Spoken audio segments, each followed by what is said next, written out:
all the time.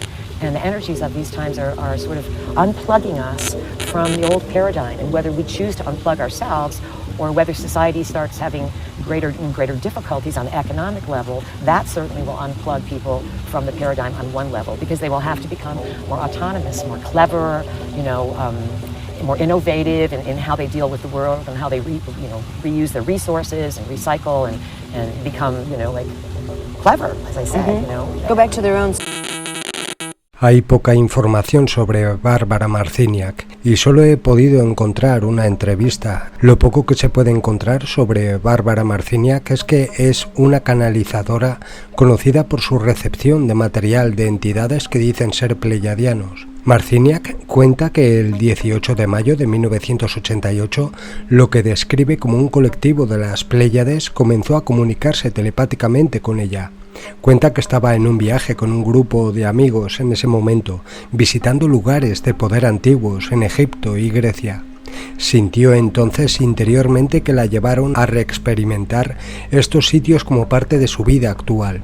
Estaba en Grecia cuando recibió la primera canalización de los pleyadianos. El contacto de Marciniak con los pleyadianos fue uno de los primeros contactos independientes después de Billy Meyer. La primera publicación significativa de material pleyadiano canalizado posterior a Meyer fue producido por Barbara Hand Clough y fue a la editorial de esta que Marciniak recurrió para publicar su primer libro, titulado Mensajeros del Alba, Enseñanzas de los Pleyadianos, lanzado en el año 1992. Entonces se convirtió en uno de los volúmenes más importantes de los pleyadianos, seguido de dos libros posteriores con el mismo editor.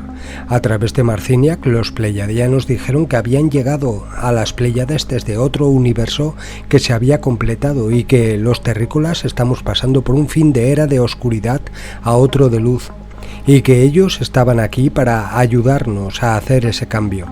Además, según los pleyadianos, la humanidad fue planeada como un experimento del creador principal, de la fuente original, que envió extensiones de sí misma a lo desconocido con la orden de crear formas de vida. Estas extensiones, dioses creadores, comenzaron a crear nuevas jerarquías, extensiones adicionales.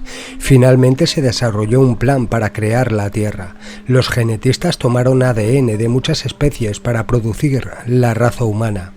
A partir de estas observaciones primarias, los pleyadianos han ofrecido una visión alternativa del significado y el propósito de la vida humana.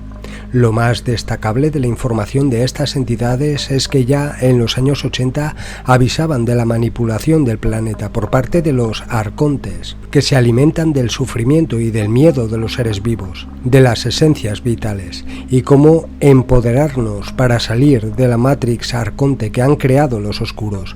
Es por estas advertencias que se puede ver que el mensaje es real.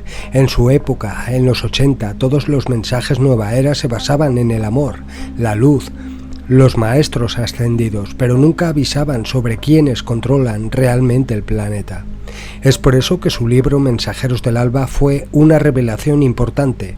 A continuación, Bárbara Marciniak habla sobre la importancia del Sol y la activación del ADN y la salud, y cómo existe una manipulación para que piense la humanidad que el Sol es un peligro para la humanidad. My opinion, to turn people against the sun. Yes, Absolutely, no I was doubt hoping to about talk it. about that.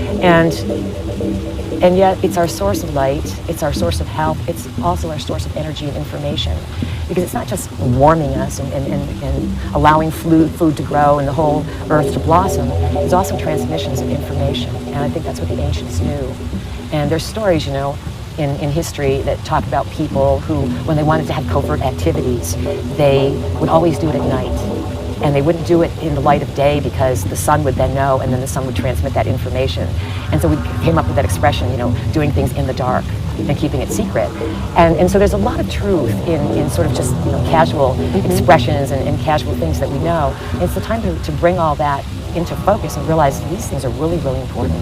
Yeah. And so I think a way to health is to spend, a number, 20 minutes, a couple of hours in the sun every day, glancing at the sun, acknowledging the sun, realizing that those rays not only provide vitamin D and sustain our body and blood and bones, but they're giving us information. information, and that information travels on light rays, and it's so important, and it's a two-way thing.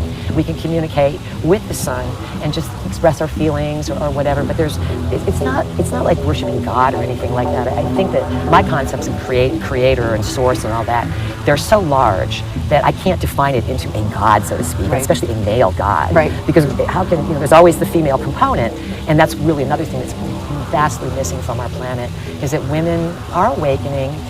And unfortunately, so many women think they have to awaken into this feminism that turns them into men. And they lose their beauty, and they lose the whole idea of producing beauty and embodying life and protecting life, when I think part of a woman's role is to really take on that goddess energy and to embody it and to value life and to use the intuition.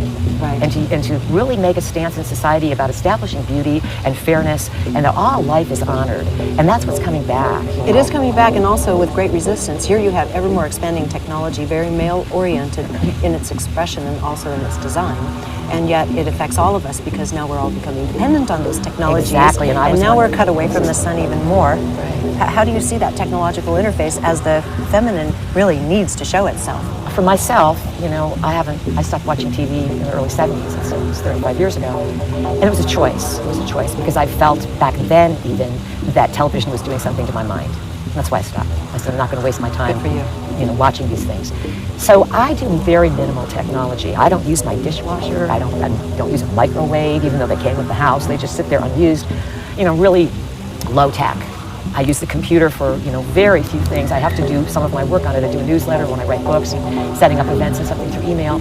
But it's not something I look to jump into every day, because to me, I can't wait to go outside.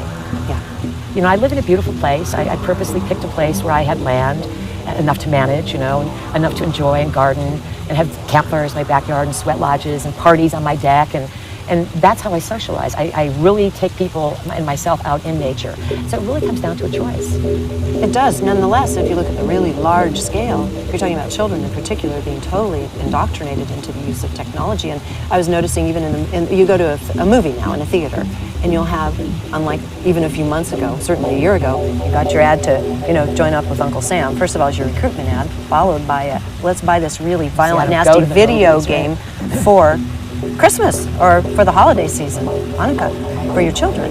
It's followed up with the very thing that's going to program them. Well, these are all programmings, and the important thing about any visual art, anything that we start choosing to, turn on and watch for entertainment, our brainwaves change, and they immediately drop from, a conscious state into a very unconscious state. And people do that because they don't know how to relax anymore. Mm-hmm. And no one's talking about anything meaningful, so they don't know how to discourse or just have fun without, in deep inebriation or something like that.